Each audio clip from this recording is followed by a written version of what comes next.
नमस्कार बंधू भगिनींनो, 26 जुलै हा माननीय पंकजाताई मुंडे यांचा जन्मदिवस.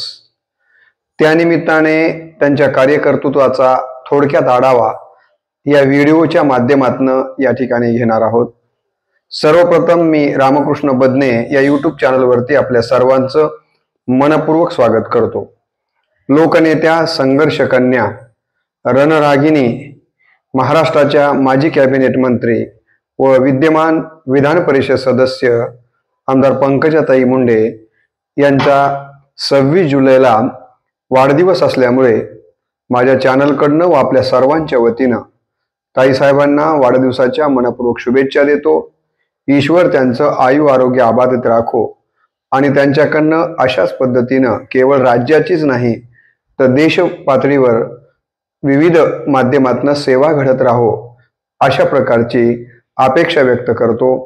आपण सगळे जाणता की या ठिकाणी पंकजाताई मुंडे या कैलासवासी स्वर्गीय लोकनेते गोपीनाथरावजी मुंडे साहेब या ठिकाणी त्यांच्या व प्रज्ञाताई मुंडे यांच्या ज्येष्ठ कन्या, ज्यांचा जन्म 26 जुलै 1979ला परळी जिल्हा बीड या ठिकाणी झालेला आहे.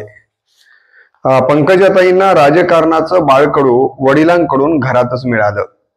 त्यांचा विवाह अमित पालवे यांच्याशी झाला. त्यांना आर्यमन नावाचा एक सुपुत्र आहे. ताईसाहेबांचं या ठिकाणचं पदवीपर्यंत शिक्षण त्यांनी मुंबई या ठिकाणी BSc केलेलं आहे आणि त्यानंतर विदेशातून त्यांनी MBA ही पदवी प्राप्त केलेली आपल्याला माहितीच असेल. आणि या पद्धतीनं उच्च विद्या विभूषित अशा प्रकारचं हे व्यक्तिमत्व. उच्च विद्या प्राप्त केल्याच्या नंतर त्या अमेरिकेमध्ये स्थिर स्थावर झालेल्या होत्या. परंतु त्यांचे वडील लोकनेते गोपीनाथरावजी मुंडे साहेबांनी ताईंना राज्याच्या राजकारणामध्ये येण्याची सूचना केली आणि आपल्या वडिलांचा शब्द शिरसावंद्य मानून सुरुवातीला त्यांची इच्छा राजकारणात यायची होती की नाही माहित नाही, शक्यतो तर नव्हती, परंतु आपल्या वडिलांचा शब्द या ठिकाणी प्रमाण म्हणून ताईसाहेब या ठिकाणी राजकारणामध्ये येत्या झालेलं आपल्याला पाहायला मिळतं. आपल्याला माहिती आहे की ताईसाहेबांचं नावच पंकजा अशा पद्धतीचं त्यांच्या वडिलांनी ठेवलं आणि पंकज या शब्दाचा अर्थ कमळ असा होतो. म्हणजे आपल्याला माहिती आहे की लोकनेते गोपीनाथरावजी मुंडे साहेबांनी आपलं संपूर्ण आयुष्य या ठिकाणी भारतीय जनता पार्टीचं जे चिन्ह कमळ आहे त्या कमळाशी एकनिष्ठतेनं घातलं आणि या कमळावरती म्हणजेच भारतीय जनता पार्टीवरती साहेबांचं किती प्रेम होतं. त्यांनी आपल्या सुकन्येचं नाव देखील आपल्या पक्षाच्या चिन्हावरूनच पंकजा ठेवलेलं आहे. यावरून साहेब आणि त्यांचा पक्ष किती एकमेकाशी एकनिष्ठ होते, साहेबांची आपल्या पक्षावरती किती प्रेम होतं याचं मला असं वाटतं की ज्वलंत उदाहरण म्हणजे त्यांनी आपल्या ज्येष्ठ कन्येचं ठेवलेलं नाव.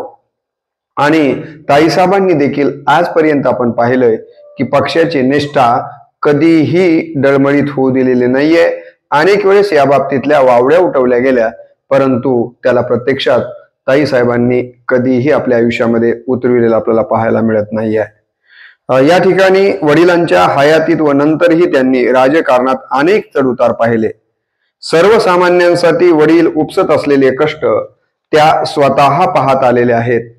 त्यांनी आपल्या वडिलांच्या निवडणूक प्रचाराची धुरा मग ते या ठिकाणी बीडला लोकसभेला उभे असताना अनेक वेळेस लोकनेते गोपीनाथरावजी मुंडे साहेब हे प्रचाराच्या निमित्तानं इतर उमेदवाराच्या साठी राज्यभर फिरत असायचे आणि त्यांची बीडमध्ये लोकसभेची जी काही निवडणूक आहे ती निवडणूक ताईसाहेब स्वतःच्या हातामध्ये घेऊन साहेबांना त्यांनी निवडून आणलेलं आपण या ठिकाणी वेळोवेळी पाहिलेलंच आहे. या ठिकाणी वडिलांच्या आग्रहास्तव त्या 2009ला परळी विधानसभा मतदारसंघातून निवडणुकीसाठी उभ्या राहिलेल्या आहेत आणि या निवडणुकीमध्ये त्या निवडूनही आलेल्या आपण सगळे जाणता. आणि या ठिकाणी निवडून आल्याच्या नंतर जे त्यांनी कार्य केलेलं आहे किंवा आपल्या वडिलांच्या निवडणुकीमध्ये देखील त्यांनी जे या ठिकाणी आपल्या बुद्धीची चाणाक्षता दाखवलेली आहे. यावरूनच ताई साहेबांचं नेतृत्व हे भविष्यामध्ये खूप मोठं होणारं नेतृत्व आहे, की त्याच वेळेला साहेबांच्याही लक्षात आलेलं होतं आणि मतदारांच्या आणि पक्षाच्या देखील लक्षात आलेलं आहे. ताई साहेबांना सुरुवातीला हे काम करत असताना त्यांचे वडील लोकनेते गोपीनाथरावजी मुंडे साहेबांचं सतत मार्गदर्शन लाभत आलेलं आहे. 2014च्या लोकसभा निवडणुकीमध्ये देखील या ठिकाणी ताई साहेबांनी आपल्या वडिलांच्या लोकसभेच्या प्रचारामध्ये सगळी जबाबदारी आपल्या हाती घेतलेली आपल्याला या ठिकाणी पाहायला मिळते. आणि म्हणून ज्या ज्या काही निवडणुका असतील आणि वडील जर राज्याच्या निवडणुकींच्या मध्ये व्यस्त असतील तर स्थानिक पातळीवरच्या निवडणुका ताई साहेबांनीच हाताळलेल्या आपण नेहमीच पाहत आलेलो आहोत. या ठिकाणी आपण हेही पाहिलं पाहिजे की महाराष्ट्रात युतीचे सर्वाधिक खासदार मुंडे साहेबांच्यामुळेच 2014ला निवडून आलेले आहेत. आणि राज्यामध्ये केंद्रामध्ये जे मोदींचं सरकार या ठिकाणी आलं, नरेंद्र मोदी साहेबां पंतप्रधान झाले, त्यामध्ये महाराष्ट्रातील सर्वाधिक खासदार युतीचे निवडून आणण्यामध्ये सगळ्यात मोठा वाटा लोकनेते गोपीनाथरावजी मुंडे साहेबांचा होता. आणि मुंडे साहेबांना हे काम करण्यासाठी खऱ्या अर्थानं मला असं वाटतं की त्यांची बीडपुरती म्हणा किंवा आजूबाजूच्या काही उमेदवारांना निवडून आणण्यासाठी कष्ट ताई साहेबांनी उचललेलं होतं. आणि म्हणून नरेंद्र मोदी साहेबांचं केंद्रात सरकार येण्यामध्ये जसा मुंडे साहेबांचा महत्वाचा वाटा राहिलाय तसाच पंकजाताईंचा देखील महत्वाचा वाटा होता, हे आपल्याला विसरता येत नाहीये. या ठिकाणी गोपीनाथरावजींना निवडून न येण्यासाठी त्यावेळेसच्या विरोधी पक्षानं खूप प्रयत्न केलेले होते. त्यांना खिंडीत पकडण्याचाही प्रयत्न निवडणुकींच्या काळात वेळोवेळी झालेला आहे. कित्येक वेळा अशी चर्चा व्हायची की साहेब यावेळेला येणार नाहीत, परंतु प्रत्येक वेळेला साहेब प्रचंड मतांनी विजयी होत असायचे. आणि या विजयामध्ये पंकजाताईंचा महत्वाचा वाटा राहिलेला आहे, हे मला असं वाटतं की आपल्याला कधीच विसरता येत नाहीये. या ठिकाणी या सगळ्या गोष्टींच्या मधून आपल्याला त्यांच्या कार्याची चुणूक दिसून आलेली आहे. मोदी सरकारमध्ये 26 मे 2014 रोजी लोकनेते स्वर्गीय गोपीनाथरावजी मुंडे साहेबांनी देशाचे ग्रामविकास मंत्री म्हणून शपथ घेतलेली आहे. दुसऱ्या दिवशी बीडमध्ये त्यांचा भव्य दिव्य सत्कार या ठिकाणी संपन्न होणार आहे. या कार्यक्रमाचं नियोजन वगैरे करण्यामध्ये पंकजाताई आणि साहेबांची सगळी भक्त मंडळी लागलेली असतानाच आपल्या सगळ्यांना माहिती आहे की गोपीनाथरावजींचा कार अपघातात निधन झाल्याची बातमी येते. आणि ताई साहेबच नाही तर अख्ख्या राज्यावर आणि देशामध्ये जिथे जिथं मुंडे साहेबांच्या वरती प्रेम करणारी लोक आहेत त्या सगळ्यांच्या वरती दुःखाचा डोंगर कोसळताना आपण पाहिलेला आहे. आणि 3 जून 2014 रोजी आपल्या सगळ्यांना माहिती आहे की या ठिकाणी देशभरातून मुंडे साहेबांच्या या ठिकाणी अंत्यदर्शनासाठी परळीला पांगरी या ठिकाणी जनसमुदाय जमलेला आहे. अचानक साहेबांचा असा कसा मृत्यू झाला या प्रकारची शंका मनामध्ये मुंडे भक्तांच्या येते. आणि त्यातून आपल्याला माहिती आहे की त्या अंत्यसंस्काराच्या वेळेला तणावाचं वातावरण निर्माण झालेलं आहे. मी स्वतः त्या अंत्यदर्शनासाठी तिथे उपस्थित होतो. जमाव हाताच्या बाहेर जातोय, दगडफेक होण्याची परिस्थिती निर्माण झालेली असताना अशा या जन आक्रोशाला एका काही मिनिटाच्या आत शांत करण्याचं काम पंकजाताईंनी केलेलं आहे. आणि यातूनच पंकजाताईच्या शब्दाला किती किंमत आहे याची देखील मला असं वाटतं की तिथं उपस्थित असलेल्या आणि मीडियाच्या माध्यमातून देशभरातल्या लोकांच्या लक्षात आलेलं आहे. एका डोळ्यामध्ये वडील गेलेले आसवे घेऊन ही कन्या खऱ्या अर्थानं मला असं वाटतं की लोकांचा हा आक्रोश कमी करण्यासाठी प्रयत्न करताना आपण तिथं त्यांना पाहिलेलं आहे. या ठिकाणी खरं तर आपले वडील इतक्या दिवसाच्या अथक प्रयत्नातनं यशाच्या शिखरावर पोहोचलेले असताना नियतीनं त्यांना असं अचानक घेऊन जावं याचं प्रचंड दुःख ताई साहेबांना झालेलं देखील आपण त्यावेळेला पाहिलेलं आहे. या ठिकाणी त्यांनी त्या ठिकाणी वडिलांना मुखाग्नी देण्याचं काम केलेलं आहे. खरं तर संस्कृतीमध्ये आपल्याला माहिती आहे की अशा प्रकारची पद्धती नसताना ताईसाहेबांनी ह्या ज्या काही जुन्या अंधश्रद्धा आहेत त्याला मूठपाती देत आपल्या वडिलांना मुखाग्नी देण्याचं काम त्यांनी केलं आणि मुलापेक्षा मुली कुठल्याच बाबतीमध्ये कमी नाही आहेत हा नवयुगातला खरा संदेश कृतीतनं देण्याचं मोठं काम ताईसाहेबांनी केलेलं अख्ख्या जगानं आणि आपल्या देशानं निश्चितपणे पाहिलेलं आहे. आणि या ठिकाणी डोळ्यामध्ये इथले अश्रू पुसतही धीरोदात्य या पद्धतीनं या ठिकाणी लोकांना शांत करून आपल्या वडिलांचं या ठिकाणी अंतिम क्रिया तिथं पार पाडलेली आपण सगळ्यांनी बघितलेली आहे. अशा या दुःखातूनही स्वतःला सावरत त्या म्हणाल्या होत्या, आता रडणार नाही तर वंचितांना न्याय देण्यासाठी लढणार आहे, कारण ही जबाबदारी आता माझ्या पित्याच्या नंतर माझ्यावरती आलेली आहे. आणि आपल्या सगळ्यांना माहिती आहे की राज्यात सत्ता परिवर्तन करण्याचं गोपीनाथरावजी मुंडे साहेबांचं जे अपूर्ण स्वप्न राहिलेलं होतं ते पूर्ण करण्यासाठी ताईसाहेब या ठिकाणी मैदानात उतरतात. राज्यभर पक्षाच्या सहकार्यानं संघर्ष यात्रा त्यांनी काढलेली आहे आणि जवळपास 3,000-3,500 किलोमीटर आणि 600 पेक्षा जास्तीच्या रॅल्या त्यांनी काढून 79 विधानसभा परिक्षेत्रामध्ये ही संघर्ष यात्रा गेलेली आहे. जागोजागी ताईसाहेबांना उत्स्फूर्त प्रतिसाद या संघर्ष यात्रेत मिळालेला आहे. पावसाची तमा न बाळगता ताईसाहेबांनी या ठिकाणी सत्ता परिवर्तनासाठी आणि आपल्या वडिलांचं स्वप्न पूर्ण करण्यासाठी अत्यंत कष्टानं मला असं वाटतं की हे सत्ता परिवर्तन घडवून आणलं. त्यांच्या संघर्ष यात्रेमुळे राज्यातली सत्ता बदलली गेली आणि महायुतीचं सरकार पुन्हा एकदा या राज्यामध्ये आलं आणि या राज्यामध्ये सत्ता परिवर्तन करण्यामध्ये ताईसाहेबांचा सिंहाचा वाटा राहिलेला आहे. ताईंनी केलेल्या अथक परिश्रमाला यामुळं खऱ्या अर्थानं यश आलं आणि आपल्या वडिलांचं जे अपूर्ण सत्ता परिवर्तनाचं राहिलेलं स्वप्न होतं ते पूर्ण करून खऱ्या अर्थानं वडिलांना श्रद्धांजली वाहण्याचं काम ताईसाहेबांनी केलं. याच कालावधीमध्ये 2014ला ताईसाहेब या परळी विधानसभा मतदारसंघातून आमदारकीसाठी उभ्या राहिल्या आणि त्यामध्ये त्या निवडूनही आलेल्या आपण सगळ्यांनी पाहिलेलंच आहे. त्यानंतर आपल्याला माहिती आहे की राज्यामध्ये युतीचं सरकार आलं आणि त्या सरकारमध्ये देवेंद्र फडणवीस हे मुख्यमंत्री झाले आणि या पहिल्या मंत्रिमंडळामध्ये कॅबिनेट मंत्री म्हणून ताईसाहेबांना महिला बालकल्याण, ग्रामविकास व जलसंधारण खात्याच्या या ठिकाणी मंत्री म्हणून शपथ त्यांना घेतलेली आहे.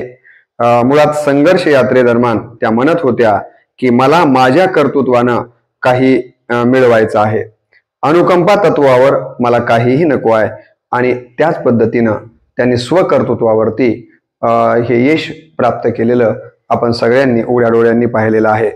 2014 ते 19 या 5 वर्षात सत्तेच्या कालावधीमध्ये त्यांनी अनेक प्रकारचे निर्णय आणि अनेक विकासाची कामं केलेली आपण स्वतः पाहिलेली आहेत.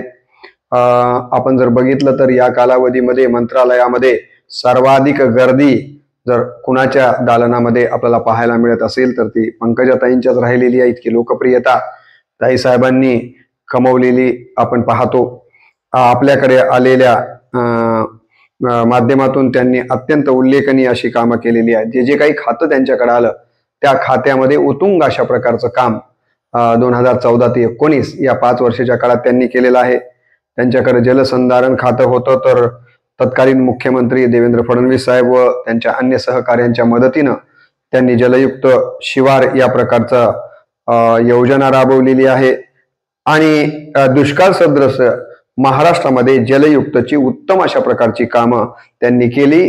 ज्या कामाची दखल केंद्र सरकारनं घेऊन त्यांचा गौरव देखील केलेला आपण सगळ्यांनी पाहिलेलाच आहे. त्यांच्याकडं ग्रामविकास मंत्रालय होतं तर ग्रामविकास या खात्याच्या माध्यमातून देखील खेड्यांचा व रस्त्यांचा चेहरा मोहरा बदलण्याचं काम त्यांनी केलेलं आहे. प्रधानमंत्री सडक योजना असेल की ग्रामविकास मुख्यमंत्री ग्रामविकास सडक योजना असेल, या योजनांच्या माध्यमातून वाडी तांड्यावरती जिथे स्वातंत्र्याच्या नंतर कित्येक वर्ष रस्ता बघायलाच मिळाला नव्हता अशा ठिकाणी त्यांनी रस्त्याची कामं केलेली आपल्याला पाहायला मिळतात. अनेक सरपंच परिषदांचं आयोजन करून लोकप्रतिनिधींशी सतत संवाद साधण्याचं काम त्यांनी केलेलं आहे। जनतेतून थेट सरपंच निवडीचा महत्त्वपूर्ण निर्णय त्यांनी या ठिकाणी घेतलेला आहे आणि ग्रामविकासातलं देखील त्यांचं उत्कृष्ट काम पाहून केंद्रानं नरेंद्र मोदी साहेबांच्या त्यांचा सत्कार केलेला आपल्याला दिसून येतो। म्हणून ज्या ज्या खात्याला त्यांनी स्पर्श केला त्या खात्याचं सोनं करण्याचं काम त्यांनी केलेलं आहे। माननीय केंद्रीय रस्ते वाहतूक मंत्री नितीनजी गडकरी साहेबांचे आणि त्यांच्या वडिलांपासूनचे अत्यंत पारिवारिक अशा प्रकारचे संबंध राहिलेले आहेत। तर गडकरी साहेबांच्या सहकार्यानं त्यांनी अनेक महामार्ग या ठिकाणी आपल्या जिल्ह्यामध्ये आणि मराठवाड्यामध्ये महाराष्ट्रामध्ये आणण्याचं काम, विविध रस्त्यांच्या योजना अत्यंत चांगल्या पद्धतीनं राबवलेल्या आपण सगळ्यांनी पाहिलेल्या आहेत। महिला व बालकल्याण खात्याच्या माध्यमातून महिला सबलीकरणासाठी अनेक निर्णय घेतलेले आहेत।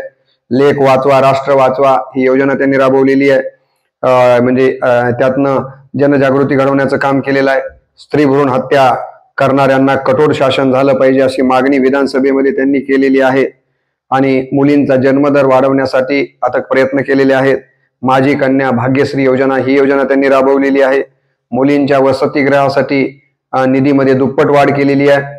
अंगणवाडी सेविकेच्या मानधनामध्ये भरघोस वाढ करण्याचं काम निर्णय त्यांनी घेतलेला आहे। मदतनीसांचं मानधन वाढवण्याचं काम देखील केलेलं म्हणजे स्त्री सक्षमीकरणासाठी ताई साहेबांचं महत्वाचं काम राहिलेलं आपल्याला पाहायला मिळतं। 181 टोल फ्री क्रमांकावर महिलांना अडचणीत फोन करण्याची सुविधा उपलब्ध करून दिली। स्तनपानासाठी मोठ्या शासकीय कार्यालयामध्ये हिरकणी कक्ष स्थापण्याचं काम त्यांनी केलेलं आहे। महिला बचत गटाची चळवळ सर्व दूर पोहोचविली। या महिलांना अमेरिकेपर्यंत नेऊन बाजारपेठ उपलब्ध करून देऊन त्यांचं मनोधैर्य वाढविण्याचं काम केलेलं आपल्याला दिसून येतं। महिला बचत गटासाठी स्वतंत्र कार्यालय त्यांनी स्थापन केलेलं आहे। प्रत्येक जिल्ह्यामध्ये महिला बचत गटाच्या सक्षमीकरणासाठी पुण्यश्लोक अहिल्याबाई होळकर बाजारपेठ स्थापण्याचा त्यांनी निर्णय घेतलेला आहे। यासाठी आज अर्थसंकल्पामध्ये आर्थिक तरतुदही करण्यात त्यांनी आलेली आहे। महिलांना व्यावसायिक वाहन चालकाचं प्रशिक्षण त्यांनी दिलेलं आहे। जीएसटीतून सॅनिटरी नॅपकिनला करमुक्त करण्याचं काम त्यांनी केलेलं आहे। कुपोषित बालकांसाठी सकस आहार योजना प्रभावीपणे त्यांनी राबविलेली आहे। बोगस काम करणाऱ्यावर वचक निर्माण करण्याचं काम त्यांनी केलेलं आहे। महाराष्ट्राच्या इतिहासात कधीच न घडलेली घटना म्हणजे शिक्षकांच्या ऑनलाईन बदल्या करण्याचं अत्यंत महत्वाचं काम करून बदल्यांच्या मध्ये जो भ्रष्टाचार होता त्याला आळा घालण्याचं देखील ऐतिहासिक काम ताई साहेबांनी केलं। हे कधीही शिक्षक मला असं वाटतं की या राज्यातली विसरू शकणार नाहीत। बीड जिल्ह्याच्या रेल्वे प्रश्नाला अधिक गती मिळवून देण्यामध्ये ताई साहेबांनी मोठा पुढाकार घेऊन काम केलेलं आहे। शेतकऱ्यांना जास्तीत जास्त पीक विमा मिळवून देण्याचा रेकॉर्ड खऱ्या अर्थानं केलेलं आपल्याला इथं पाहायला मिळतं।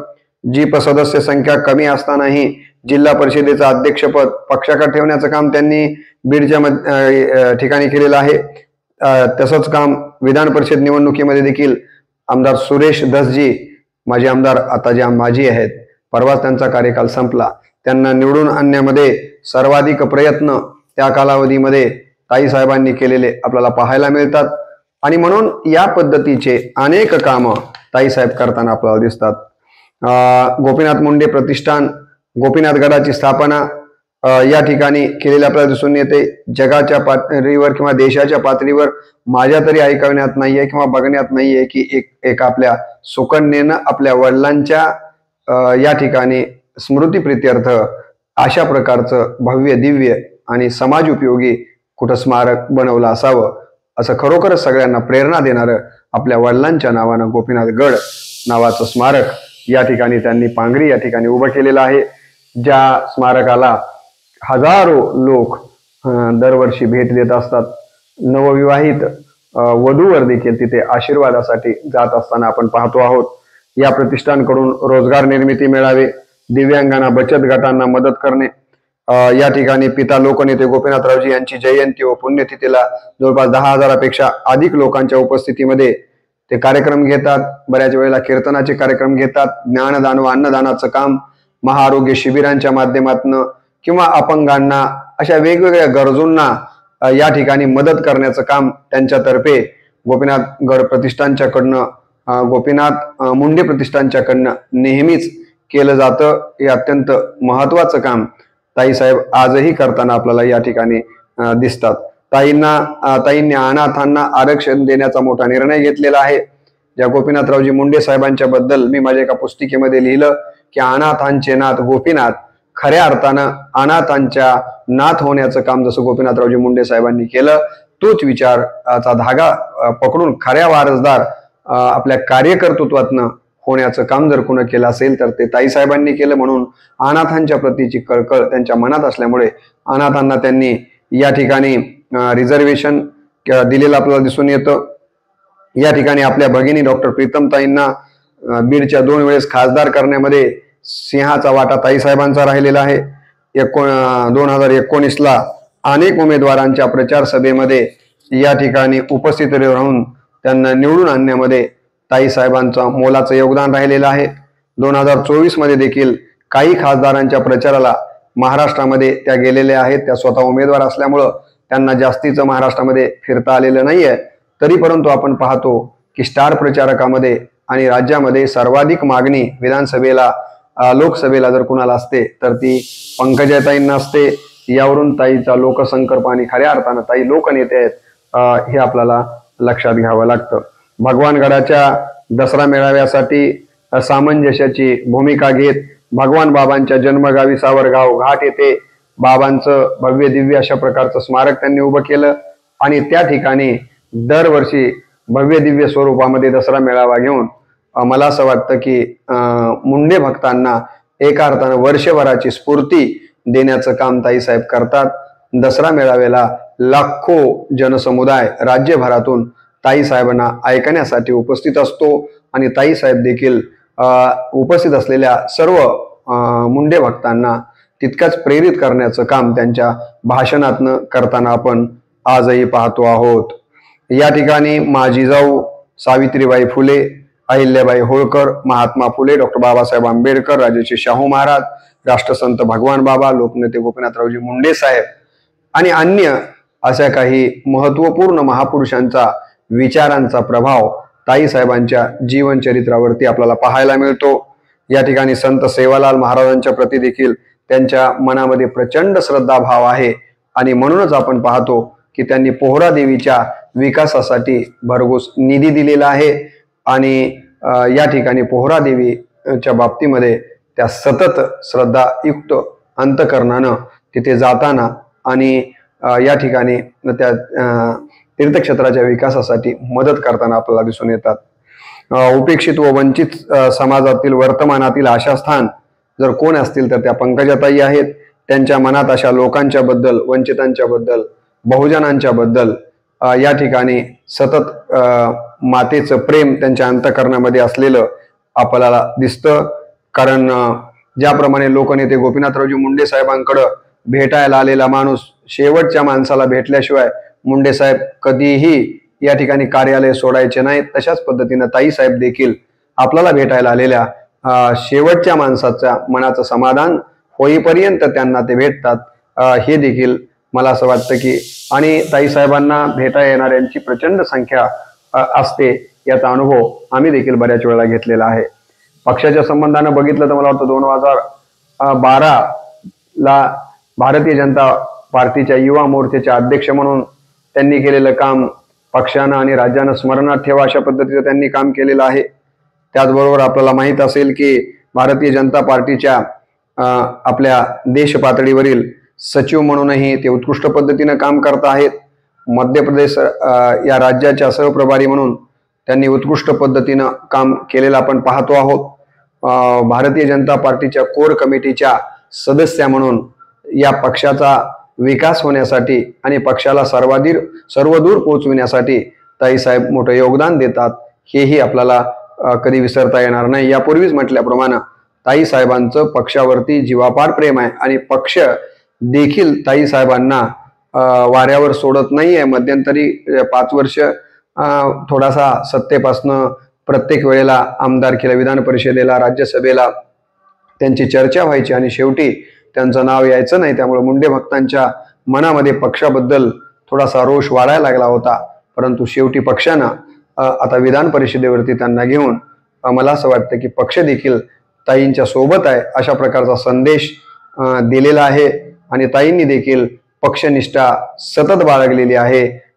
पक्षांना त्या सोडणार आहेत अशा वावड्या अनेक वेळेस उठवल्या गेलेल्या आहेत, परंतु ताईसाहेबांनी पक्षाला कधीही आपल्या आयुष्यातून दूर जाऊ दिलेलं आहे असं दिसत नाहीये. तसं पाहिलं तर मुंडे परिवार आणि संघर्ष हे समीकरणच आहे. आपल्याला माहित आहे की गोपीनाथरावजी मुंडे साहेबांना आयुष्यभर स्वकीयांशी, स्वपक्षीयांशी, विपक्षाशी अनेक नियतीशी देखील सतत संघर्ष करावा लागला. नव्हे ते गेल्याच्या नंतर देखील त्यांच्या स्मारक आणखीनही झालेलं नाही आहे, म्हणजे त्यांचा संघर्ष संपला असं म्हणता येत नाही. तसाच संघर्ष मला असं वाटतं वारसा रूपानंच म्हणा पंकजाताईंच्याकडे देखील आलेला आहे की काय असं वाटावं, इतका संघर्ष या आयर्न लेडीला करावा लागतोय. हे वेगळं सांगण्याचं काही कारण नाही आहे. मुंडे साहेबांना या ठिकाणी 2019ला आपल्याला माहिती आहे की त्या विदेशामध्ये होत्या मंत्री म्हणून असताना आपल्या मुलाच्या शिक्षणाच्या निमित्तानं, आणि त्याच वेळेला त्यांच्यावरती चिक्की घोटाळ्याचा या ठिकाणी आरोप करण्यात आला. आणि मला असं वाटतं की त्यांच्या जे विकासाचा रथ चौकर उधळतोय त्याला कुठंतरी ब्रेक लावण्याचा प्रयत्न झाला, परंतु त्यामध्ये कुठल्याच प्रकारचं तथ्य निघालेलं आपल्याला दिसत नाही. परंतु त्यांना या बाबतीमध्ये मात्र निश्चितपणे संघर्ष करावा लागलेला आहे. जलसंधारणासारखं महत्वाचं खातं ज्यामध्ये ते अत्यंत चांगल्या पद्धतीचं काम करत होत्या ते देखील काढून घेतलं गेलं, आणि त्यामुळे देखील आपल्याला माहिती आहे की मुंडे भक्तांच्या मनामध्ये एक वेगळ्या प्रकारचा रोष निर्माण झालेला होता. तरी परंतु या परिस्थितीनं देखील ताई पुढे गेलेल्या आपण पाहिलेल्या आहेत. काही वाहिन्यांनी त्याच्या बाबतीमध्ये सतत नकारात्मक बातम्या पेरण्याचं काम त्यांच्या चपलापासून ते काल परवाच्या खेडकर प्रकरणापर्यंत त्यांच्याकडं वेगळ्या दृष्टीनं नकारात्मक दृष्टीनं त्यांना पाहण्याचा सपाटा चालवलेला आहे. आणि याबद्दल खुद्द ताईसाहेबांनी त्यांच्या मनातली खदखद ही आणि सत्य जे आहे ते व्यक्त केलेलं आपण पाहिलेलं आहे. या बाबतीत देखील त्यांना संघर्ष करावा लागलेला आहे, आजही करावा लागतोय, परंतु त्यातनंही त्या डगमगल्यात असं आपल्याला दिसत नाहीये. या ठिकाणी आपण पाहतो की या राज्यातलं एक असं नेतृत्व पंकजाताई आहेत की ज्यांच्या छोट्या मोठी बातमी बनवली तरीही मीडियाला खूप मोठा TRP मिळतो. म्हणून प्रत्येक वेळेला ताईला प्रत्येक घटनेच्या बाबतीमध्ये या ठिकाणी त्यांची बातमी केली जाते.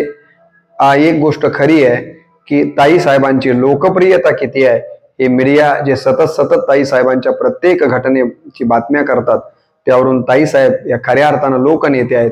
ताई साहेब ह्या जनाच्या मनामध्ये असलेल्या नेते आहेत. ही गोष्ट निश्चितपणे आपल्याला नाकारता येत नाहीये. हेही मला या ठिकाणी आवर्जून सांगितलं पाहिजे. या ठिकाणी 2019च्या मात्र परळी विधानसभाच्या निवडणुकीमध्ये त्यांचेच बंधू धनंजय मुंडे यांच्याकडनं ताईसाहेबांचा पराभव झालेला आपण सगळ्यांनी पाहिलेला आहे. आणि त्यानंतर आपण पाहतो की मागच्या 5 वर्षात ज्याचा उल्लेख यापूर्वी मी केला की अनेक विधान परिषदेला, राज्यसभेला त्यांच्याबद्दलची चर्चा व्हायची. कधी कधी आता ते फॉर्म भरणार आहेत असं वाटायचं आणि शेवटी त्यांचं नाव काढलं जायचं. त्या वेळेला त्यांच्या मनाला काय वाटलं मला माहिती नाही, परंतु त्यांचे जे भक्त मुंडे भक्त आहेत त्यांच्या मनाला मात्र वेळोवेळी वेदना झालेल्या आपण पाहिलेल्या आहेत. 2024ला मात्र त्यांना बीड लोकसभेच्या तिकीट दिलं गेलं, परंतु तिथेही एक संघर्ष त्यांच्या मनात उभा राहिला असेल की त्यांच्याच भगिनी ज्या मागच्या 2 टर्म खासदार होत्या डॉक्टर प्रीतमताई यांचं तिकीट कापून त्यांना हे तिकीट दिलं गेलं, परंतु पक्षाचा आदेश आहे तो पाळला पाहिजे म्हणून ताईसाहेबांनी बीडची लोकसभा या ठिकाणी लढवलेली आहे. आणि ही लढवत असताना त्यांच्या डोक्यात हा विचार होता की वडिलांनी बीडच्या विकासासाठी केलेलं काम, त्यांनी पालकमंत्री म्हणून असताना केलेलं काम, या कामाच्या बळावरती त्या निश्चितपणे चांगल्या मताधिक्याने निवडून येतील अशी त्यांना खात्री होती. परंतु अनेक प्रकारच्या या ठिकाणी वेगवेगळ्या प्रकारचे आपल्याला माहिती आहे की मुद्दे लोकसभेच्या काळात पुढे येत असतात. अशाच पद्धतीनं वेगळ्या मुद्द्याच्या माध्यमातून ताईसाहेबांना 6-6.5 हजार मतांनी या ठिकाणी पराभव पत्करावा लागला. आणि या पराभवामुळे मुंडे भक्त मोठ्या प्रमाणावरती नाराज झाले. आपल्याला माहित असेल की काही गावामध्ये तर चुली सुद्धा पेटलेल्या नाही आहेत. आणि इथपर्यंत मुंडे भक्त आक्रमक झाले की यापुढे जर विधान परिषद किंवा राज्यसभेवर ताईसाहेबांना जर पक्षानं संधी नाही दिली तर आम्ही सगळे मुंडे भक्त विरोधामध्ये जाऊ, अशा प्रकारचे देखील काही गावात ठराव झालेले आपण पाहिलेले आहेत. एवढंच नाही तर ताईसाहेब गेल्या आणि म्हणजे गेल्याचा अर्थ निवडणुकीत पराभूत झाल्या, या गोष्टीचं दुःख सहन न झाल्यामुळं त्यांच्या भक्तांनी, मुंडे भक्तांनी, त्यांच्या कार्यकर्त्यांनी आत्महत्या देखील केल्या. मला असं वाटतं की दक्षिण भारतामध्ये आपल्या नेत्यावर काही संकट कोसळलं तर तिथली लोक अशा प्रकारचं टोकाचं पाऊल उचलतात. महाराष्ट्रात असं कधी घडत नाही, परंतु ताईसाहेबांचा पराभव एवढा जिव्हारा लागला की इथे महाराष्ट्रामध्ये देखील आपण पाहिलं की काही जणांनी आत्महत्या, 4 जणांनी केलेल्या आपण या ठिकाणी पाहिलेलं आहे. आणि म्हणून ताईसाहेब या ठिकाणी ती लोकप्रियता आपल्या लक्षात येते. आणि दुसरी गोष्ट, ताईसाहेबांना विधान परिषदेमध्ये देखील बऱ्याच वेळेला विधान परिषदे बिनविरोध निवडणूक होते, पण इथे देखील ताईसाहेब उभ्या असताना त्या एकट्याच नसल्या तरीही परंतु निवडणुकीला पुन्हा सामोरं जावं लागलेलं आहे. म्हणजे संघर्ष त्यांचा शेवटपर्यंत सुटला असं आपल्याला दिसत नाहीये. ताईसाहेबांच्याकडं अफाट लोकप्रियता आहे, अमोघ वक्तृत्व, कामात झोकून देण्याची वृत्ती, गुणग्राहकता, अचाट स्मरणशक्ती यासारखी काही गुणवैशिष्ट्ये आपल्याला त्यांच्याकडे पाहायला मिळतात. ताईसाहेबांचं माता आणि मातृभूमीवर जीवापार प्रेम आहे. आपण पाहतो की प्रत्येक या ठिकाणी कार्यारंभी ते आपल्या आई प्रज्ञाताईंचा आशीर्वाद घेऊनच घराच्या बाहेर पडतात. आपल्या मातेवर त्यांचं जीवापार प्रेम आहे आणि आपली मातृभूमी परळी आणि बीड जिल्हा यावर देखील त्यांचं जीवश्य कंठस्थ अशा प्रकारचं प्रेम आहे. आणि म्हणून जिल्ह्याच्या आणि परळी तालुक्याच्या विकासासाठी त्यांच्याकडं जेव्हा जेव्हा वाढप्याच्या भूमिकेमध्ये या ठिकाणी सत्ता आली तेव्हा अधिकच आपल्या मातृभूमीला देण्याचं काम त्यांनी केलेलं आपण सगळ्यांनी पाहिलेलंच आहे. आपल्या वडिलांची आठवण ते नेहमीच जागवीत असताना दिसतात. ते नेहमी म्हणतात, उतणार नाही, मातणार नाही, घेतला वसा टाकणार नाही. हे जे गोपीनाथरावजी मुंडे साहेबांचं म्हणणं होतं तेच सतत त्या सांगत असतात की उतणार नाही, मातणार नाही, घेतला वसा टाकणार नाही. गोपीनाथरावजी मुंडे साहेब हे नाव मी जगाला विसरू देणार नाही. आणि खरोखरच आपण पाहतोय की ते आपल्या वडिलांच्या सतत स्मरण करत असतात आणि आपल्या कार्यातनं देखील वडिलांच्या बद्दलचा या ठिकाणी स्मरण करून देताना आपण पाहतो आहोत. ताईंचं नेतृत्व हे लोकमान्य नेतृत्व आहे. आपण पाहिलं असेल की त्यांच्याकडे अफाट लोकसंग्रह असलेला आपल्याला दिसतो. आजही जेव्हा त्या कुठल्या सभास्थळी, कुठल्या कार्यक्रमाच्या ठिकाणी प्रवेश करताच आपल्याला माहिती आहे की जनसमुदायामधनं घोषणा एकच येते, कोण आली रे कोण आली, महाराष्ट्राची वाघीण आली. कोण आली रे कोण आली, महाराष्ट्राची वाघीण आली. पंकजाताई तुम आगे बढ़ो, हम तुम्हारे साथ है. मला पंकजाताई यांच्या 2-3 कार्यक्रमाचं सूत्रसंचलन करण्याचा योग आला. वंजा या ठिकाणी आमच्या मतदारसंघामध्ये आदरणीय आमदार डॉक्टर तुषार राठोड साहेबांनी या ठिकाणी गोपीनाथरावजी मुंडे साहेब यांचा पुतळा गावकरी भेंडेवाडी तालुका कंधार यांच्या सहकार्यातनं पूर्णाकृती पुतळा तिथं उभा झालेला होता. ग्रामस्थानी साहेबांच्या मार्गदर्शनानुसार आणि त्या उद्घाटनासाठी 20,000 जास्तीचा जनसमुदायाने तिथे पंकजाताई या कार्यक्रमाला प्रमुख त्यांच्या हस्तेच हा कार्यक्रम संपन्न होणार होता. तर त्याचं सूत्रसंचलन मी केलं आणि त्यावेळेला त्यांनी आपल्या भाषणातनं माझा आवर्जून उल्लेखही त्यांनी केलेला होता. माझ्या 2 पुस्तकांचं प्रकाशन, बोलू काही थोरांविषयी आणि दुसरं जे आहे विचारधन यशस्वी जीवनाचे, या दोन्ही पुस्तकांचं प्रकाशन माझ्या संस्थेचे संस्थापक अध्यक्ष माजी आमदार कर्मवीर किशनरावजी राठोड साहेब यांच्या वाढदिवसाच्या निमित्तानं ताईसाहेबांना या ठिकाणी आम्ही जल जागरण परिषद कंधार फाटा कमळीवाडी या ठिकाणी ठेवलेले होतं आणि तिथे ताईसाहेब आलेल्या होत्या. तर ताईसाहेबांच्याच हस्ते या दोन्ही पुस्तकांचं प्रकाशन झालेलं आहे. आमचे आमदार डॉक्टर तुषार राठोड साहेबांच्या प्रचाराच्या निमित्तानं किंवा अन्य कार्यक्रमाच्या निमित्तानं ताईसाहेब जेव्हा जेव्हा येतात तेव्हा तेव्हा त्यांच्या कार्यक्रमाचं सूत्रसंचलन करण्याचा आणि या ठिकाणी त्यांच्याशी बोलण्याचा देखील या ठिकाणी मला योग आलेला आहे, हे मला इथं आवर्जून या ठिकाणी सांगितलं पाहिजे. आणि त्यावेळेला मी स्वतः बघितलंय की हजारो लोक ताईसाहेबांची प्रवेश त्या सभेमध्ये होताच. जसं की आपल्याला माहित आहे की गोपीनाथरावजी मुंडे साहेब सभेला येताच संडे टू मंडे गोपीनाथरावजी मुंडे अशा प्रकारच्या घोषणा व्हायच्या. त्याच पद्धतीनं आजही आपण पाहतो की कोण आली रे कोण आली, महाराष्ट्राची वाघीण आली, रणरागिणी अशा पद्धतीनं ताईसाहेबांवरती जीवश्य कंठस्य प्रेम करणारे या ठिकाणी लाखो लोक या राज्यामध्ये आपण पाहतो आहोत. घरात वडिलांनी त्या काळामध्ये आंतरजातीय विवाह केलेला होता. आपल्याला माहिती आहे की प्रमोद महाजन यांच्या भगिनी प्रज्ञाताई यांच्याशी त्यांनी आंतरजातीय विवाह केला. आणि पंकजाताई सांगतात की त्या कालावधीमध्ये खऱ्या अर्थानं आमच्या वडिलांनी आंतरजातीय विवाह करून पुरोगामित्व सिद्ध केलेलं आहे. आणि तोच वसा आणि वारसा विचारांचा आमच्या घरात असल्यामुळं आम्ही कधीही जातीयता किंवा जातीपुरता संकुचित विचार करत नाही आहेत. आम्हाला माणूस हीच जात महत्त्वाची वाटते. आणि म्हणून जेव्हा जेव्हा ताईंच्या वरती जातीयतेच्या बद्दल अलीकडच्या काळात तर आपण बघितलं की आरोप केले जातात, तेव्हा खरोखरच फार वाईट वाटतं की ज्या या नेत्यानं कधीच जातीच्या चष्म्यातनं कुठं पाहिलेलं नाही आहे. मराठा आरक्षण मिळालं पाहिजे यासाठी ताईसाहेबांनी प्रयत्न केलेले आहेत. गोपीनाथरावजी मुंडे साहेबांनी तर सतत प्रयत्न केलेले आहेत. फक्त एकच की ओबीसीतनं हे आरक्षण मिळू नये त्याच्यासाठी आपल्याला वेगळ्या पद्धतीनं जे आरक्षण कोर्टात टिकेल अशा पद्धतीचं आरक्षण मिळालं पाहिजे ही भूमिका ताईसाहेबांनी नेहमीच घेतलेली आहे. आणि त्यांनी त्यांचे जर आपण कार्यकर्ते बघितले, हे सगळे बघितले तर सगळ्याच समाजाला समत्वाच्या दृष्टीनं ताईसाहेब बघताना आपण पाहतो आहोत.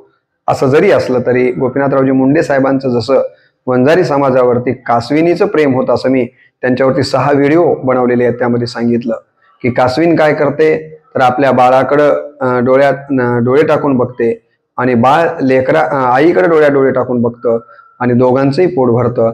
तसं गोपीनाथरावजी मुंडे साहेबांचं आणि वंजारी समाजाचं होतं असा मी उल्लेख त्यात केला. तसा ताईसाहेबांना या वंचित बहुजन समाजातल्या बद्दल थोडीसं आणखीन जास्तीची कळकळ असणं साहजिक आहे. आणि म्हणून त्या जातीवादी आहेत असं म्हणणं मात्र संयुक्तिक ठरणार नाही असं मला या निमित्तानं म्हणावंसं वाटतं. या ठिकाणी आपण बघितलं तर या राज्यातल्या प्रमुख ओबीसी नेत्यांच्यापैकी एक नेत्या म्हणून त्यांच्याकडे पाहिलं जातं. ज्येष्ठ नेते छगन भुजबळ साहेबांच्या नंतर राज्यामध्ये ओबीसीचा चेहरा दुसरा जर कोण असेल तर त्या ताईसाहेब आहेत. हे कोणालाही नाकारता येण्यासारखं नाही आहे. लोकसभा निवडणुकीमध्ये त्यांची गाडी अडवण्याचा प्रकार झालेला आपण पाहिलेला आहे. या ठिकाणी नंतर त्यांच्या संबंधानं इलेक्ट्रिक मीडियावरती आपण बघितलंय की नको तशा प्रकारचे संदेश टाकले गेलेले आहेत. ज्या देशामध्ये यत्र नार्यस्तु पूजन्ते रमन्ते तत्र देवता म्हणून स्त्रीचा सन्मान करा असं सांगितलं गेलं, ज्या राज्याची खऱ्या अर्थानं जगाला ओळख छत्रपती शिवरायांचा जन्म या राज्यामध्ये झाला आणि छत्रपतींनी स्त्रीचा सन्मान करण्याचा संस्कार आपल्यावर केलेला आहे. आणि अशा या राज्यामध्ये महिला कडे बघण्याचा इतका पवित्र दृष्टिकोन आपल्याला दिलेला असताना देखील काही संदेश अशा पद्धतीचे आले की ज्या संदेशांच्यामुळं आपल्याला माहिती आहे की काही शहरांच्या मध्ये बंद पाळून या गोष्टीचा निषेध करावा लागलेला आहे. तर मला असं वाटतं की एक स्त्री आपले वडील गेल्याच्या नंतर एवढ्या खंबीरपणे या ठिकाणी विकासाचं राजकारण करते आहे. तर अशा आपल्या विशेषत्वानं मराठवाड्यातल्या आणि महाराष्ट्रातल्या या नेतृत्वावरती मला असं वाटतं की असे संदेश पाठवण्यापेक्षा त्याला आपण जपलं पाहिजे. खरं तर मराठवाड्याचं दुर्दैव की सुदैव मला माहीत नाही, परंतु तुम्ही बघा मराठवाड्यामध्ये सगळ्या संतांचा जवळपास जन्म झाला. ज्ञानेश्वर माऊलींचा मराठवाड्यामध्ये जन्म, नामदेव महाराजांचा जन्म मराठवाड्यामध्ये जन्म, संत जनाबाईंचा मराठवाड्यामध्ये जन्म, परंतु ही इथं राहिली नाहीत. तर त्यांनी दुसऱ्या प्रांतामध्ये पश्चिम महाराष्ट्रामध्ये जाऊन आपलं कार्यकर्तृत्व सिद्ध केलेलं आहे. याच मराठवाड्याला काही शाप आहे की काय असं कधी कधी माझ्या वैयक्तिक मनात येऊन जातं की जेव्हा आपल्याला विकास आपल्या दरवाजामध्ये येतोय असं दिसतं त्यावेळेला मात्र आपण विकासाला हाकलून देण्याचं काम करतो. मला असं वाटतं की ताईसाहेब जर निवडून आल्या असत्या तर आज देशपातळीवरती त्या कॅबिनेट मंत्री राहिल्या असत्या आणि बीड जिल्ह्याच्या विकासासाठी खूप मोठं काम झालं असतं। तसंच बऱ्याच तालुक्यामध्ये आणि जिल्ह्यामध्ये मराठवाड्यामध्ये आपण पाहतो की सत्ता आपल्या पदरामध्ये पडणार आहे काहीतरी, तर त्यावेळेला आपल्याकडं कुठलं तरी आपल्या डोक्यामध्ये दुसरं खूळ येतं आणि त्यातून आपण विकासापासून कोसो दूर राहतो। ही मानसिकता मला असं वाटतं माझ्यासह आपण सगळ्यांनी बदलली पाहिजे आणि पश्चिम महाराष्ट्रासारखी आपल्याला वाढप्या असा पाहिजे की जो आपल्याला जास्तीत जास्त विकास आपल्या पदरामध्ये टाकेल। तर या दृष्टिकोनातनं खरं तर आपण विचार करणं गरजेचं आहे। या मराठवाड्याच्या विकासामध्ये शंकररावजी चव्हाण साहेब असतील, आपल्याला माहिती आहे की चाकूरकर, शिवराज पाटील चाकूरकर जी असतील, याच मराठवाड्याच्या विकासासाठी प्रमोदजी महाजन असतील, लोकनेते विलासरावजी देशमुख साहेब असतील, लोकनेते गोपीनाथरावजी मुंडे साहेब असतील, त्यानंतरचं अलीकडचं नेतृत्व माजी मुख्यमंत्री अशोकरावजी चव्हाण साहेब असतील, या लोकांनी मराठवाड्याच्या विकासासाठी निश्चितपणे प्रयत्न केलेले आहेत। एक दोन नावं माझ्याकडे राहिलेली असतील तर क्षमा असावी। त्याच पद्धतीनं आज मराठवाड्यातलं उभरतं नेतृत्व म्हणून अशोकरावजी चव्हाण साहेब तर जुने जाणतेच नेते आहेत, परंतु त्यांच्या पाठोपाठ खऱ्या अर्थानं अत्यंत युवा नेतृत्व असलेल्या पंकजाताई, ज्यांच्या शब्दाला केंद्रामध्ये किंमत आहे, अशा नेतृत्वाला मला असं वाटतं की खरं तर आपण मराठवाड्यातल्या लोकांनी जपलं पाहिजे आणि जास्तीत जास्त त्यांना बळ देऊन मराठवाड्याच्या विकासासाठी त्यांच्या सत्तेचा आणि त्यांच्या बुद्धिमत्तेचा उपयोग आपण करून घेतला पाहिजे, असं माझं वैयक्तिक नम्र अशा प्रकारची अपेक्षा या ठिकाणी आहे असं मी मानतो। आपल्याला माहिती आहे की गणेश बडे, पोपट वायबसे, सचिन मुंडे, पांडुरंग सोनवणे या युवा या ठिकाणी कार्यकर्त्यांनी ताईसाहेबांच्या पराभवामुळे या ठिकाणी आत्महत्या केलेल्या आहेत। खरं तर अशा आत्महत्या न करता ताईसाहेबांना बळ देऊन त्यांच्या विचारांना आपल्याला कसं पुढे नेता येईल यासाठी आपण प्रयत्न करणं गरजेचं आहे आणि तीच अपेक्षा ताईसाहेबांची देखील आहे। त्यांनी देखील बोलताना याच पद्धतीचे विचार व्यक्त केलेले आहेत। आपल्याला माहिती आहे की हे नेतृत्व इतकं लोकप्रिय की त्यांच्यावरती अनेक गीतं रचली गेलेली आहेत। उगीच माणसं कोणीही कोणावर उठून लिहायला तयार होत नाहीत, परंतु ताईसाहेबांच्यावरती अनेक गीतं लिहिली गेलेली आहेत। ऊसतोड कामगारांना न्याय मिळवून देण्याचं काम जसं लोकनेते गोपीनाथरावजी मुंडे साहेब करत होते, तशाच पद्धतीनं या ऊसतोड कामगारांना न्याय मिळवून देण्यासाठी हे दोघं बहीण भाऊ काम करताना दिसत आहेत। माननीय नामदार धनंजयजी मुंडे साहेब आणि पंकजाताई, आपल्याला माहिती आहे की ऊसतोड कामगारामध्ये जास्तीत जास्त वंचित समाजातील लोक आहेत आणि या गरिबांना न्याय मिळाला पाहिजे यासाठी सतत त्या प्रयत्न करताना आपण पाहतो आहोत। या ठिकाणी अलीकडे एक अत्यंत आनंदाची घटना घडलेली आहे वंचितांच्यासाठी, ती म्हणजे आजपर्यंत या दोन बहीण भावामध्ये फोडा आणि झोडा या नीतीप्रमाणे अनेकांनी यांना एकत्र येऊ दिलेलं नाही आहे, परंतु मला वाटतं नियतीला हे अमान्य असावं म्हणून मागच्या काही दिवसापासनं धनंजयजी मुंडे साहेब आणि पंकजाताई हे एकत्र आलेले आहेत। मला असं वाटतं या बहीण भावांचं एकत्र येणं वंचितांच्या विकासासाठी, विकासाची खऱ्या अर्थानं पहाट आहे असं आपण मानूया आणि हे दोघं एकत्र राहतील अशा प्रकारची अपेक्षाही या निमित्तानं व्यक्त करणार आहोत। त्यांचं एकत्र येणं हे वंचितांच्यासाठी आजी सोनियाचा दिनो अशा पद्धतीची घटना राहिलेली आहे असं मी या घटनेकडं आवर्जून बघतो। आपल्याला माहिती आहे ताईंना मोठ्या भावाचा आधार नेहमी माननीय महादेवजी जानकर साहेबांनी दिलेला आहे। जानकर साहेब हे सतत त्यांना आधार देत असताना आपण पाहतो ताई साहेब देखील त्यांना भाऊ मानतात आणि जानकर साहेबांचं देखील त्याग आपण सगळ्यांनी पाहिलाय आणि जानकर साहेबांचं देखील मोठं काम आपण वंचितांच्यासाठी पाहतो आहोत। आपण पाहतो की ताईसाहेबांचा महाराष्ट्रातल्या अनेक मतदारसंघांच्या वरती मोठा प्रभाव असलेला आजही आपल्याला पाहायला मिळतो आणि त्यामुळं ताईसाहेबांना आपण सगळ्यांनी जपणं महत्त्वाचं आहे। त्यानंतर ताईसाहेबांनी काढलेली शिवशक्ती परिक्रमा ही खूप गाजली, त्यामध्ये देखील ताईसाहेबांची लोकप्रियता आणि ताईसाहेबांची वंचितांच्या बहुजनांच्या बद्दलची तळमळ लक्षात आल्याशिवाय राहत नाहीये। आपल्याला माहित आहे कारखान्याच्या संबंधानं जेव्हा त्यांनी पोस्ट केली होती तेव्हा मला असं वाटतं की 2 दिवसामध्ये 11 कोटी रुपये जमा झाले, त्यांनी ते घेतले नाहीत, तो भाग वेगळा, परंतु यातून ताई साहेबांसाठी तन मन धन द्यायला या राज्यातले लोक तयार आहेत, हा संदेश मात्र निश्चितपणे गेलेला आहे. ताई साहेबांचं नेतृत्व म्हणजे स्वाभिमानी नेतृत्व आहे.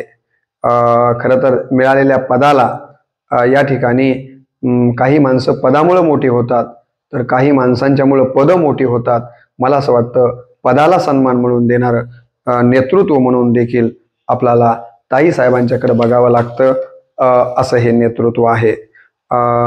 आपल्याला माहिती आहे की त्या 4 जणांनी जेव्हा आत्महत्या केल्या तेव्हा ताई साहेबांनी अत्यंत भावनिक पोस्ट केली आणि त्या म्हणाल्या, तुमचा जीव म्हणजे माझा जीव समजून जपा, कृपा करून तुम्ही कोणी आत्महत्या करू नका. तुम्हाला माहिती आहे की निष्ठेबद्दल बोलताना ते म्हणाल्या होत्या, एक वेळ ऊस तोडायला जाईन पण निष्ठा गहाण टाकणार नाही. यावरून त्यांच्या निष्ठेबद्दलचा विचार आपल्या डोळ्यासमोर येतो. त्या म्हणतात की मी तुमची ताई नाही तर आई आहे. बाप संकटाने आत्महत्या करतो पण आईला जीव देता येत नाही, कारण तो लेकरात अडकलेला असतो. त्यामुळं आपल्या लोकांचं हित बघणं हे माझं कर्तव्य आहे. वयानं जरी त्या लहान असल्या तरी त्या स्वतःला ताई समजत नाहीत, तर वंचितांच्या बहुजनांच्या मग ते सगळ्याच जातीतले आले. कृपा करून वंचित याचा अर्थ जे की सत्तेपासून या ठिकाणी वेगवेगळ्या लाभापासून दूर आहेत, ते कुठल्याही समाजातले जातीतले असोत, त्यांच्यासाठी मी ताई नाहीये तर मी आई आहे. आणि आईचं काम असतं लेकुराचे हित वाहे माऊलीचे चित्त, ऐसी कळवळ्याची याती आणि करी लाभावीन प्रीती. अशा प्रकारे मला माझ्या लोकांचं हित बघितलं पाहिजे, ते माझं कर्तव्य आहे. अशा प्रकारचं या ठिकाणी त्या नेहमीच त्यांच्या भाषणातून नुसतं बोलतात असं नाही, तर त्यासाठी काम करताना देखील आपण पाहिलेलं आहे. त्यांच्या कामाचं कौतुक आपण माननीय या देशाचे पंतप्रधान नरेंद्र मोदी साहेब, गृहमंत्री अमित शहा साहेबांनी वेळोवेळी केलेलं देखील आपण स्वतः पाहिलेलंच आहे. आपल्या भगिनी डॉक्टर प्रीतम ताई आणि ॲडव्होकेट यशस्वी ताई या दोघी बहिणींना सोबत घेऊन ताई साहेब मला असं वाटतं की राज्याचा देशाचा एक परिवार म्हणून काम करत असताना आपल्या परिवाराला देखील बांधून ठेवण्याचं काम त्यांनी केलेलं आपल्याला पाहायला मिळतं. ताई साहेबांच्या पतीबद्दल मी बोललो की अमितजी आणि मुलगा आर्यमन या ठिकाणी असा ताई साहेबांचा परिवार असलेला आपल्याला पाहायला मिळतो. ताई साहेबांच्या वरती त्यांच्या जन्मदिवसाच्या निमित्तानं मी दरवर्षी वृत्तपत्रातनं लेख लिहित होतो, परंतु यावेळेला मला असं वाटलं की या माझ्या रामकृष्ण बदने या यूट्यूब चॅनलच्या माध्यमातून आपण ताई साहेबांच्या वाढदिवसाला अशा पद्धतीनं शुभेच्छा द्याव्यात. आपल्या सर्वांच्या वतीनं पुनश्च एकदा ताई साहेबांना मी वाढदिवसाच्या मनपूर्वक शुभेच्छा देतो. बोलत असताना काही अनावधानानं चुकीचं गेलं असेल तर ते आपण माझ्या पदरात टाकावं. जे योग्य वाटत असेल तर कमेंट बॉक्समध्ये आपलं मत नोंदवावं. अशा प्रकारची आपल्या सगळ्यांना मनपूर्वक मी विनंती करतो.